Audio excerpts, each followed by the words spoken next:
ಜನ ಬೆಳೀತಾರೆ ಅನ್ನೋದಾದ್ರೆ ನೀವು ಒಬ್ಬೊಬ್ರು 10 ಜನ ಬೆಳೆಸಿ, ಆ 10 ಜನ 100, 1000, ಲಕ್ಷ, ಕೋಟಿಗಳಾಗಿ ಬೆಂತಟ್ಟಿ ಬೆಳೆಸೋ, ನಮಗಾಗಿ ಶ್ರಮಿಸೋ. ಪಟಾಕಿ ಯಾವಂದೇ ಆಗಿರ್ಲಿ, ಜೀವನ ಹೆಸರೊಂದಿಗೆ ಇರುವ, ಬಾಳಿಗರ್ಥ ಕೊಡುವ, ನೋವಿನಲು ನಗುವ, ಆ ತಂದೆ ಪಯಣ ಬೇಕು.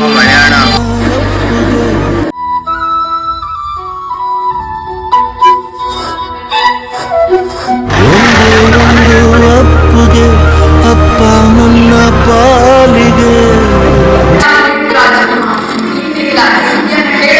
ಸ್ವಲ್ಪ ದಿನ ಬಿಟ್ಟು ನೋಡಿ, ಇಡೀ ಪ್ರಪಂಚನೇ ನಿಮ್ಮ ಸ್ನೇಹಿತರಾಗಿರ್ತಾರೆ.